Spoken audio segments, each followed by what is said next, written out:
Hello and welcome to another episode of Unboxing Weird Stuff. I'm Craig. I'm Larry. And we are attempting to unbox every single weird thing in the whole world, one box at a time.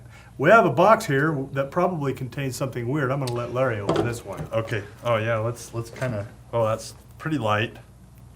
Like nothing shaking light. Let's go ahead and take a look.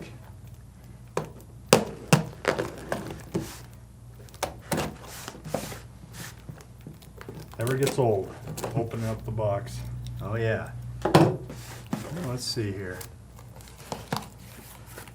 Oh, some bubble wrap. Which actually, when we were kids, we're brothers, in case you didn't know that.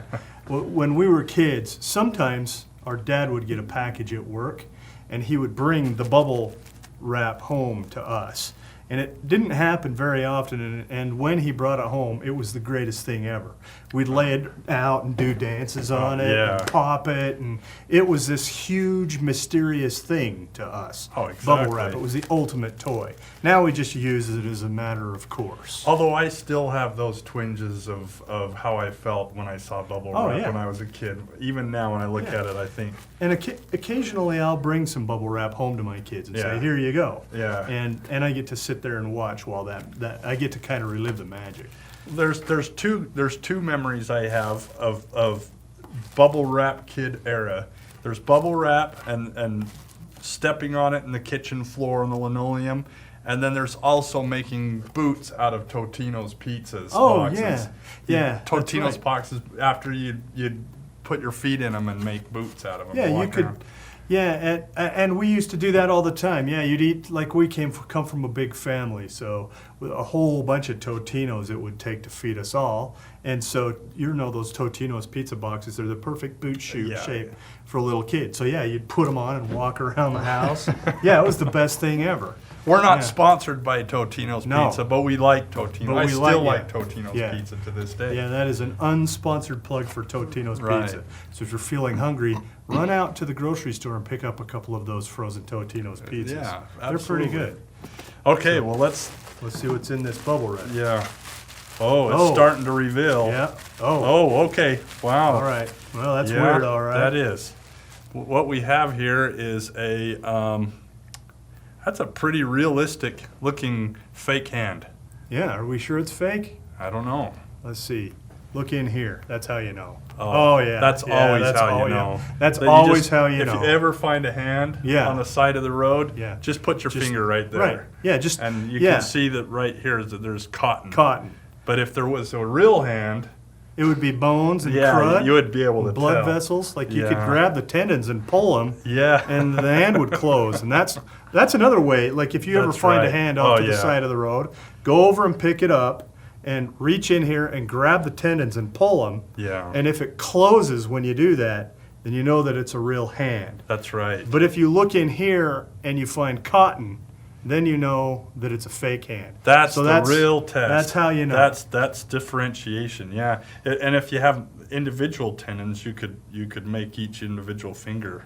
Right. I mean, if you grab the whole thing, then you're gonna do the make a crow's fist. claw or whatever. But yeah, you could play with that. Right. You could literally play with it. Like Larry's a piano player. Yeah. So if you attach, like if you took the tendons out of the real hand and attach them, like this is a left hand, so you'd probably want to have it attached to your left hand. Yeah, you could make a device that holds it. Yep. And then when you do this, the fingers would do the same thing. And some instruments have multiple levels of keyboards, like an organ. Yeah, that's right. Like or old 70s and 80s keyboard pits and heavy metal bands. Yeah. So what you could do is you could play the keyboard down here, put this on the keyboard up here, and you would double. That's right. You would double the part if you had a real hand and the tendons were attached to your fingers. It could be do da da da da. Yeah, you like have a piano pad and a synth pad up here.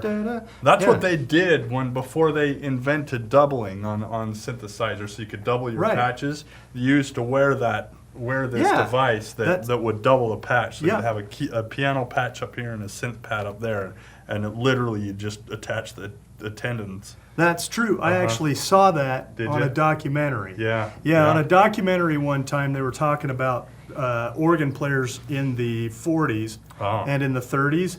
And organ players in the 30s and the 40s, what they would often do is purchase a cadaver hand. And then they would have an engineer hook up the tendons to their fingers so that they could do this. But that was all, according to the documentary that I watched, that practice was actually banned in 1949. But there was a modern case in the early 70s where a band, Emerson, Lake and Palmer, Keith Emerson, one of the most shredding organ players in history, there was a rumor that in order to get some of those doubled shreds, he actually went around that band and got a human hand and had a modern engineer hook that up so that he could get those. I don't know if that's true or not. That was a rumor. It might have reference. He used to take the keyboards while he's playing it, and if he wanted to hold some notes down, he would take a knife and he would stab it into the middle of the keyboard to hold notes while he was performing solos. And in this case, he wouldn't have to be concerned about stabbing the wrong hand should he miss the keyboard. So there's a lot of value into that hand extension, tendon playing, doubling synthesizer device with a real hand. Which actually brings up another purpose for this hand. Like, if you love to play the game where you lay your hand out like this on a table and take a knife and go between your fingers like this and speed up, like if you wanted to get really crazy good at this game, you could actually use a cadaver hand like this to practice. You could put it down and you could just, do this for 10 or 12 hours until you have that down, gradually speeding it up. Then you could, when you're ready, remove the cadaver hand and move to this mode where you're doing it live, and chances are you would have less of a chance of injuring your fingers if you practiced with a cadaver hand. So that's two good uses for this item. There's a lot item. of benefits. I'm going to have to go down to the hardware store and pick me up a cadaver hand. Yeah. Like a real one, so that Right, I a can real one. practice that hand stabbing technique. Yeah, so we recommend you just go pick one up. Yeah. Just go pick up a cadaver pick it up. hand, and if you have an engineer, if you know somebody who's an engineer, you can hook it up. But remember, in 1949, it was banned to do double keyboarding like that. So if you're going to do that, we recommend that you do it, without telling anybody. Yeah, right. Yeah. So Well, thanks for joining us on another edition of Unboxing Weird Stuff. If you have something weird, make sure you send it in to us so we can unbox it. Have a great day. If you like this video, don't forget to subscribe, like, and make plenty of comments. Oh, and if you have some weird stuff, send it to us. We'll unbox it.